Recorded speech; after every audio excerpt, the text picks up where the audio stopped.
ద్వితీయోపదేశకాండము 20వ అధ్యాయము. నీవు నీ శత్రువులతో యుద్ధమునకు పోయి గుర్రములను రథములను మీకంటే విస్తారమైన జనమును చూచినప్పుడు వారికి భయపడవద్దు. ఐగుప్తు దేశములో నుండి నిన్ను రప్పించిన నీ దేవుడైన యెహోవా నీకు తోడైండును. అంతేకాదు, మీరు యుద్ధమునకు సమీపించినప్పుడు యాజకుడు దగ్గరకు వచ్చి ప్రజలతో ఇలాగు చెప్పవలెను: ఇశ్రాయేలీలారా వినుడి, నేడు మీరు మీ శత్రువులతో యుద్ధము చేయుటకు సమీపించుచున్నారు.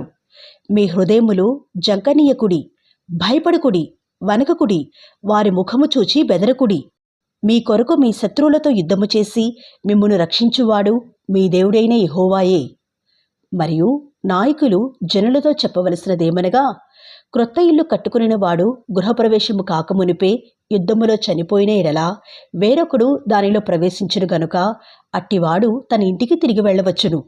ద్రాక్ష తోట వేసి ఇంకా దాని పండ్లు తినక ఒకడు యుద్ధములో చనిపోయిన ఎడల వేరొకడు దాని పండ్లు తినును గనుక అట్టివాడును తన ఇంటికి తిరిగి వెళ్ళవచ్చును.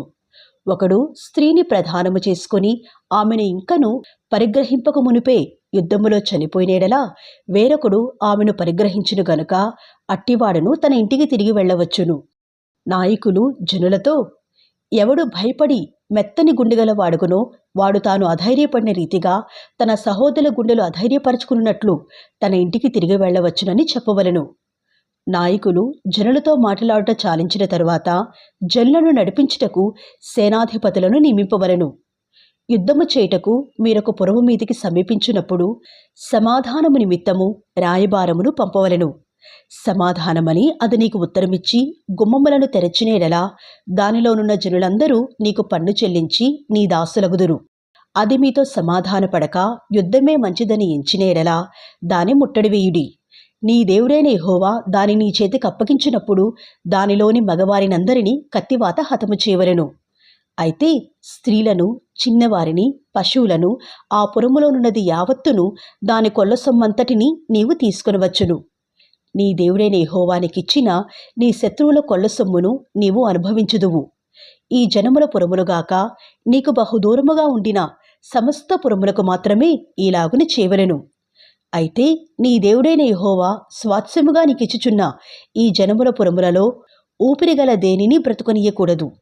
వీరు అనగా హిత్తీయులు, అమోరీయులు, కనానీయులు, పెరిజ్జీయులు, హివ్వీయులు, ఎబూసీలైన వారు తమ తమ దేవతల విషయమై చేసిన సమస్త హేయ కృత్యముల రీతిగా మీరు చేసి నీ దేవుడైన యెహోవాకు విరోధముగా పాపము చేయుటకు వారు మీకు నేర్పకున్నట్లు నీ దేవుడైన యెహోవా నీకు ఆజ్ఞాపించిన ప్రకారముగా వారిని నిర్మూలము చేయవలెను.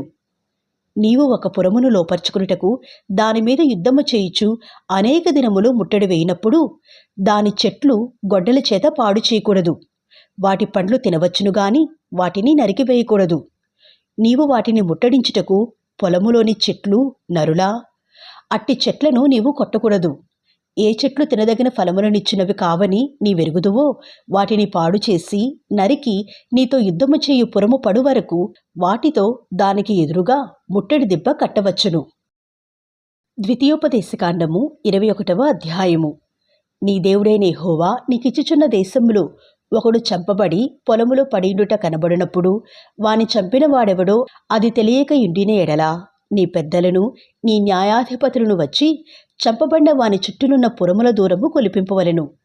ఏ ఊరు ఆ శవమునకు సమీపముగా ఉండునో ఆ ఊరి పెద్దలు ఏ పరిగిని పెట్టబడక కాడి ఈడ్వని పెయ్యని తీసుకొని దున్నబడకయు విత్తబడకయునున్న ఏటిలోయలోనికి ఆ పెయ్యను తోలుకొని పోయి అక్కడ అనగా ఆ లోయలో ఆ పెయ్యి మెడను విరగతీయవలెను.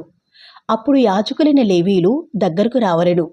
యెహోవాను సేవించి యెహోవా నామమును దీవించుటకు ఆయన వారిని ఏర్పరచుకొనెను గనుక వారి నోటి మాట చేత ప్రతి వివాదమును, దెబ్బ విషయమైన ప్రతి వ్యాజ్యమును విమర్శింపబడవలెను. అప్పుడు ఆ శవమునకు సమీపమందున్న ఆ ఊరి పెద్దలందరూ ఆ ఏటిలోయలో మెడ విరగతీయబడిన ఆ పెయ్యిపైని తమ చేతులు కడుగుకొని, మా చేతులు ఈ రక్తమును చిందింపలేదు, మా కన్నులు ఇది చూడలేదు. యెహోవా, నీవు విమోచించిన నీ జనమైన ఇశ్రాయేలీయుల నిమిత్తము ప్రాయశ్చిత్తము కలగనిమ్ము. నీ జనమైన ఇశ్రాయేలీయుల మీద నిర్దోషి యొక్క ప్రాణము తీసిన దోషమును మోపవద్దని చెప్పవలెను. అప్పుడు ప్రాణము తీసిన దోషమునకు వారి నిమిత్తము ప్రాయశ్చిత్తము కలుగును. అట్లు నీవు యెహోవా దృష్టికి యథార్థమైనది చేయనప్పుడు నీ మధ్య నుండి నిర్దోషి యొక్క ప్రాణము విషయమైన దోషమును పరిహరించదవు.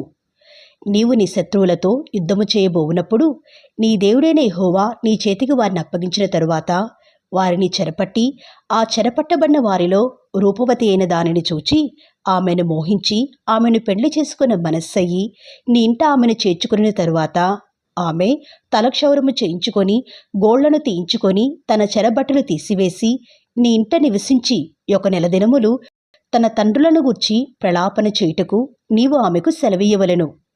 తరువాత నీవు ఆమె యొద్దకు పోయి ఆమెను పెళ్లి చేసుకుని వచ్చును. ఆమె నీకు భార్య ఎగును. నీవు ఆమె వలన సంతుష్టి నొందని ఎడల ఆమె మనస్సు వచ్చిన చోటికి ఆమెను సాగనంపవలనే గాని ఆమెను ఎంత మాత్రమును వెండికి అమ్మకూడదు. నీవు ఆమెను అవమానపరిచితివి గనుక ఆమెను దాసీ వలె చూడకూడదు. ప్రేమింపబడినదొకటియు ద్వేషింపబడినదొకటియు 2 భార్యలు ఒక పురుషునికి కలిగియుండి ప్రేమింపబడినదియు ద్వేషింపబడినదియు వాని వలన బిడ్డలు కని జ్యేష్ఠ కుమారుడు ద్వేషింపబడిన దాని కొడుకైన ఎడల తండ్రి తనకు కలిగిన దానిని తన కుమారులకు స్వాస్థ్యముగా ఇచ్చున్నాడు. ద్వేషింపబడిన దాని కుమారుడైన జ్యేష్ఠునికి మారుగా ప్రేమింపబడిన దాని కుమారుని జ్యేష్ఠునిగా చేయకూడదు. ద్వేషింపబడిన దాని కుమారునికి తండ్రి తన ఆస్తి అంతటిలో రెట్టింపు భాగమిచ్చి వానిని జ్యేష్ఠునిగా ఎంచవలెను. వీడు వాని బలప్రారంభము గనుక జ్యేష్ఠత్వాధికారము వీనిదే.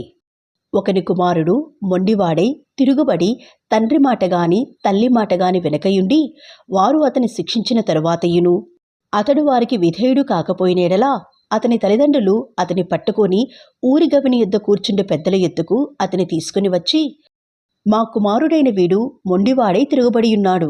మా మాట వినక తిండిబోతును త్రాగుబోతును ఆయనని ఊరి పెద్దలతో చెప్పవలెను.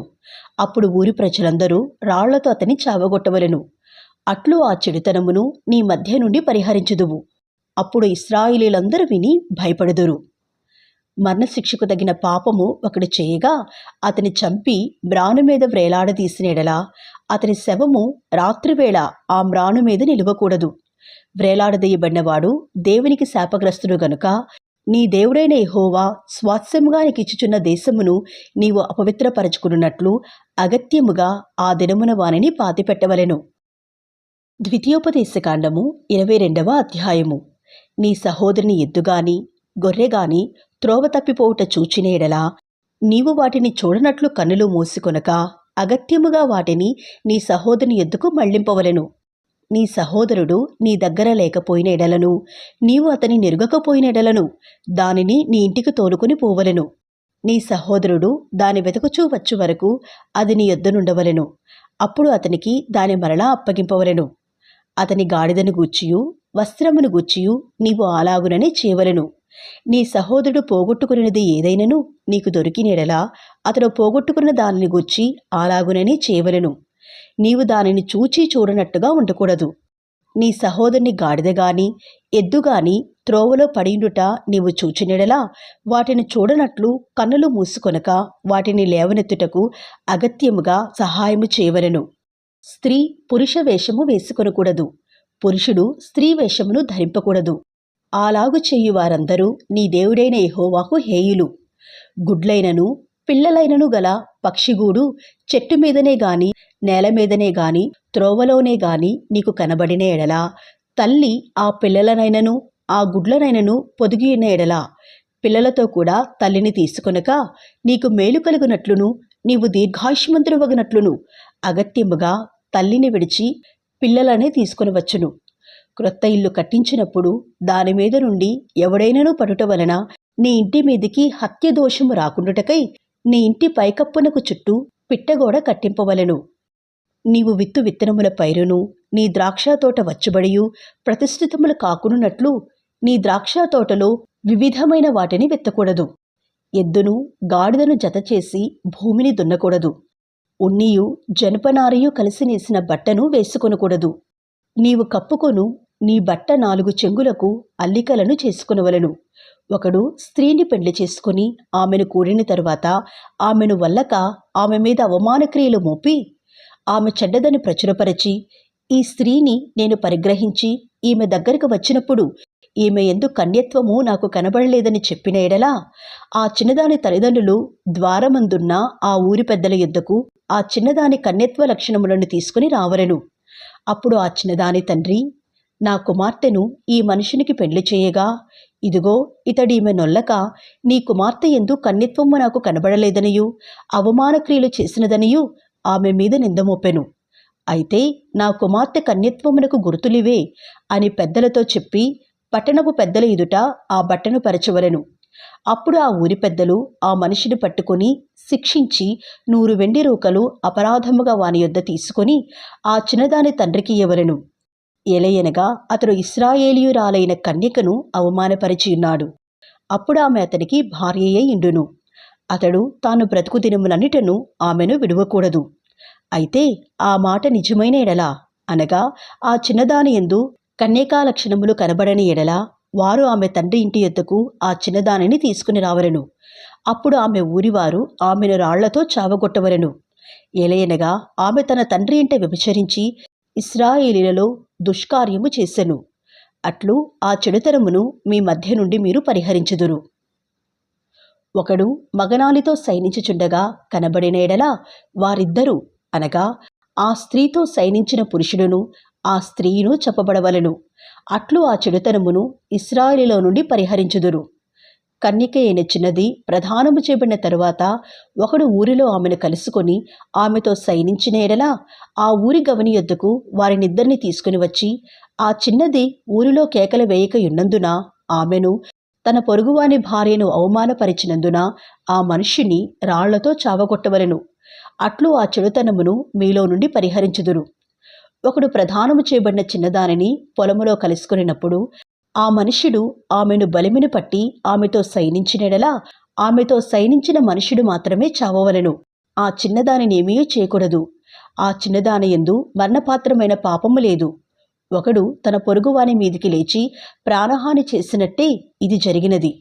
అతడు ఆమెను పొలములో కలుసుకొనగా ప్రదానము చేయబడిన ఆ చిన్నది కేకలు వేసినను ఆమెకు రక్షకుడు లేకపోయెను. ఒకడు ప్రదానము చేయబడని కన్యక అయిన చిన్నదానిని కలుసుకొని ఆమెను పట్టుకొని ఆమెతో సైనింపగా వారు కనబడిన ఎడల ఆమెతో సైనించిన వాడు ఆ చిన్నదాని తండ్రికి 10 వెండి రూకలిచ్చి ఆమెను పెళ్లి చేసుకునవలెను. అతడు ఆమెను అవమానపరచెను గనుక అతడు తాను బ్రతుకు దినములన్నిటను ఆమెను విడిచిపెట్టకూడదు. ఎవడును తన తండ్రి భార్యను పరిగ్రహింపకూడదు. తన తండ్రి విప్పదగిన కోకను విప్పకూడదు.